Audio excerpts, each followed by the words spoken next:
Hello defence lovers, आज की top headlines कुछ इस प्रकार है। पहली बार एचएएल के एडवांस जेट ट्रेनर एयरक्राफ्ट से टेस्ट किया गया smart anti airfield weapon. CRPF अपनी कोबरा कमांडो फोर्स में अब विमेन पर्सनल को भी इंडक्ट करने की बना रही है योजना।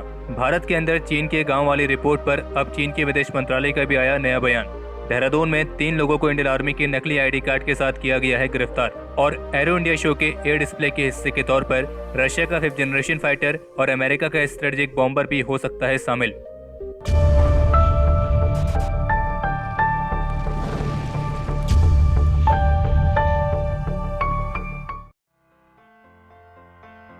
भारत के स्वदेशी हॉकाई प्रोग्राम को एक महत्वपूर्ण बढ़ावा देते हुए आज 21 जनवरी को एचएएल द्वारा हॉकाई एयरक्राफ्ट से सफलतापूर्वक स्मार्ट एंटी एयरफील्ड वेपन, जो कि 100 के नाम से भी जाना जाता है, इसका सफलतापूर्वक परीक्षण किया गया है। ये परीक्षण ओडिशा कोस्ट पर किया गया था और जिस 100 नाम के स्वदेशी स्टैंड ऑफ वेपन को इस एयरक्राफ्ट से टेस्ट किया गया है, उसे डीआरडीओ की लेबोरेटरी आरसीआई द्वारा विकसित किया गया है।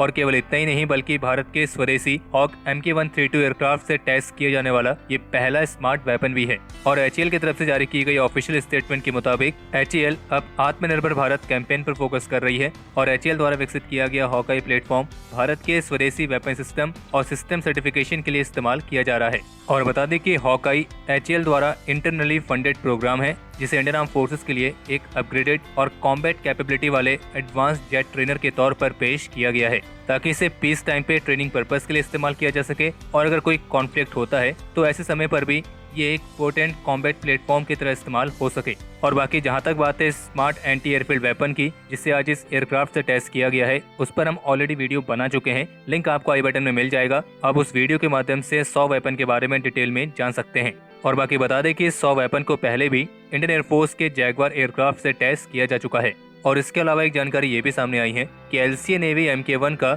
Limited series production variant NP5 trainer इस साल अप्रैल के महीने में अपनी पहली उड़ान भरेगा। और आपको ये भी बता दें कि जो एलसीए नेवी है वो भारत के स्वदेशी twin engine deck based fighter यानी कि TDBF प्रोग्राम के लिए एक टेस्ट बेड की तरह काम करेगा। आपको ध्यान होगा कि अभी हाल ही में NDTV की तरफ से एक रिपोर्ट जारी की गई थी, जिसमें सीमा के पास भारत के क्षेत्र में चीन का एक नया गांव स्थापित होने वाली बात कही गई थी। हालांकि इस नए गांव को लेकर जिस पर्टिकुलर एरिया की बात की गई थी वो एरिया ऐसा है जो 1962 से ही चीन के कंट्रोल में है। और अभी हाल ही में इस रिपोर्ट को लेकर अब चीन के विदेश मंत्रालय की तरफ से भी एक बयान देखने को मिला है, जिसपे उनकी तरफ से कहा गया है कि चाइना के क्षेत्र के अंदर किसी भी तरह के डेवलपमेंट और कंस्ट्रक्शन एक्टिविटीज होना नॉर्मल बात है और इसमें किसी भी तरह की निंदा करने वाली बात नहीं है।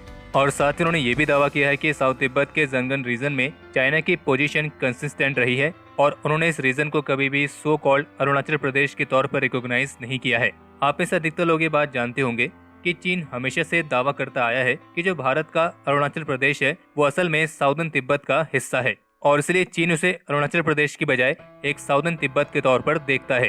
हालांकि नॉर्थ ईस्ट स्टेट के तौर पर अरुणाचल प्रदेश पर भी भारत की पोजीशन बिल्कुल स्पष्ट है और इस बात में कोई दो राय नहीं है कि अरुणाचल प्रदेश भारत का एक अभिन्न हिस्सा है। और जैसे कि आप सभी जानते हैं कि चीन तो चीन है, जिस तरीके से उसने भारत के अक्साई चीन पर कब्जा किया हुआ है, उसी तरीके से और भी ऐसे कई क्षेत्र हैं जो है तो भारत के लेकिन उस पर कब्जा किया हुआ है चीन ने। और उन्हीं में से एक क्षेत्र में चीन ने अभी हाल ही में अपना नया गांव स्थापित किया है। आज एक प्रेस कॉन्फ्रेंस के दौरान सीआरपीएफ के director general doctor AP Maheshwari की तरफ से इस बात की जानकारी दी गई है कि अब सीआरपीएफ की एलीट कोबरा कमांडो फोर्स में विमेन पर्सनल को भी इंडक्ट करने की योजना बनाई जा रही है।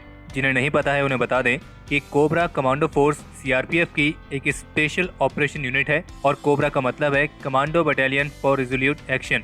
और सीआरपीएफ की कोबरा फोर्स जंगल वॉरफेयर में स्पेशलिस्ट मानी जाती है। और वर्तमान समय में कोबरा कमांडो फोर्स की मेजॉरिटी टीम्स नक्सलाइट एरियाज पर तैनात हैं और जबकि कुछ यूनिट्स काउंटर इंसर्जेंसी ऑपरेशंस के लिए नॉर्थ ईस्टर्न स्टेट्स पर भी डिप्लॉय की गई हैं। और अगर आप कोबरा कमांडो फोर्स के बारे में डिटेल में जानना चाहते हैं तो इसके रिगार्डिंग हमने एक बेहद ही स्पेशल वीडियो पहले बनाई है, लिंक आपको आई बटन में मिल जाएगा। और इसी के साथ एक जानकारी ये भी सामने आई है कि भारत के नक्सल प्रभावित क्षेत्रों में अब सीआरपीएफ की कमांडो फोर्स को कुछ और एडवांस और पावरफुल ड्रोन्स के साथ इक्विप्ड किया जाएगा। और ये ऐसे ड्रोन्स होंगे जो लंबे समय तक उड़ान भरने में सक्षम होंगे और साथ ही साथ एक full high definition quality videos भी कैप्चर कर सकेंगे। और सीआरपीएफ ऑफिशियल्स के मुताबिक अगले 3 महीनों में ऐसे करीब 14 नए ड्रोन्स छत्तीसगढ़ के सुकमा, दांतेवाड़ा और बीजापुर जैसे रेड जोन एरियाज पर इस्तेमाल किए जाएंगे और क्विक डिप्लॉयमेंट के लिए ये वर्टिकल टेक ऑफ और लैंडिंग जैसे फीचर्स के साथ आएंगे। अभी फिलहाल जिस तरह के ड्रोन सीआरपीएफ में इस्तेमाल किए जा रहे हैं उनकी रेंज है करीब 4 किलोमीटर और वे 40 से 50 मिनट की एंड्योरेंस टाइम के साथ आते हैं। लेकिन जो नए ड्रोन हैं उनकी एंड्योरेंस टाइम करीब 60 मिनट तक का होगा और रेंज 5 किलोमीटर तक होगी। और ऑफिशियल्स के मुताबिक इस तरह के ड्रोन्स का इस्तेमाल करके एनकाउंटर्स भी ऑपरेट करने आसान रहेंगे। इकोनॉमिक टाइम्स की तरफ से एक रिपोर्ट जारी की गई है जिसमें कुछ सोर्सेज के हवाले से बताया गया है कि अगले महीने आयोजित होने वाले एरो इंडिया शो के दौरान रशिया का 5th जनरेशन फाइटर सुखोई 57 और अमेरिका का B-1 स्ट्रेटेजिक बॉम्बर एयरक्राफ्ट इस शो के फ्लाइंग डिस्प्ले का हिस्सा बन सकते हैं। और अगर ऐसा होता है तो फिर इस रीजन में रशिया के 5th जनरेशन फाइटर सुखोई 57 की ये पहली एंट्री होगी। और ये वो प्रोग्राम है जिस पर भारत पहले रशिया के साथ संयुक्त रूप से काम कर रहा था, जिसे हम FGFA प्रोग्राम के नाम से जानते हैं। लेकिन फिर कई सारे इश्यूज के चलते भारत ने इस प्रोग्राम से हटने का फैसला लिया। बाकी सोर्सेज के मुताबिक इस एरो इंडिया शो में रशिया के 5th जनरेशन फाइटर का सीरियल प्रोडक्शन वेरिएंट उड़ान भरता हुआ दिखाई दे सकता है। और बाकी इसके अलावा इस एयर डिस्प्ले में अमेरिका का B-1 स्ट्रेटेजिक बॉम्बर के भी शामिल होने की संभावना है, जो इस रीजन में मौजूद US बेस से डायरेक्टली फ्लाई करके आएगा। और अगर ऐसा होता है तो फिर ये दूसरी बार होगा जब एरो इंडिया शो में US ओरिजिन का स्ट्रेटेजिक बॉम्बर दिखाई देगा।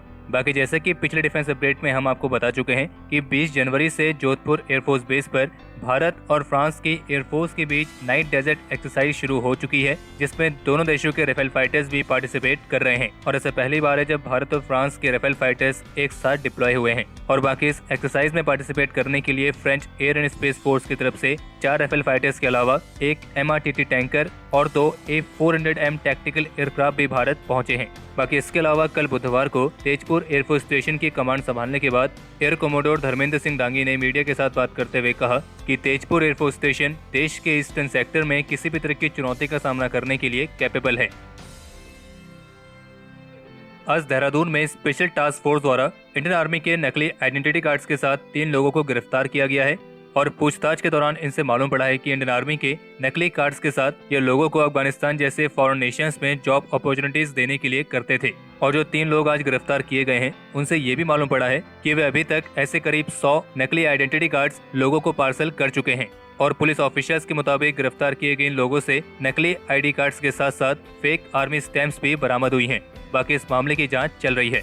इसके अलावा आज LOC से एक दुखद खबर सामने आई है और जिसमें पाकिस्तान की तरफ से LOC के कृष्ण घाटी सेक्टर में की गई क्रॉस बॉर्डर फायरिंग में इंडियन आर्मी के हवलदार निर्मल सिंह वीर गति को प्राप्त हुए हैं। हम ईश्वर से प्रार्थना करते हैं कि इस वीर योद्धा की आत्मा को शांति मिले।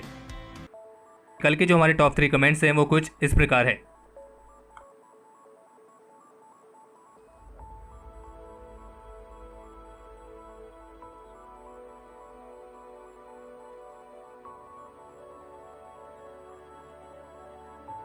तो हमारे आज के इस एपिसोड के लिए इतना ही। और अगर आप इस वीडियो को यहाँ तक देख चुके हैं तो इसे लाइक करे बिना कहीं ना जाएं। बाकी इस एपिसोड को लेकर आप अपने सजेशंस और क्वेरीज कमेंट सेक्शन में शेयर कर सकते हैं। और अगर आप उनमें से हैं जिन्होंने अभी तक इस चैनल को सब्सक्राइब नहीं किया है तो इस चैनल को सब्सक्राइब करना ना भूलें।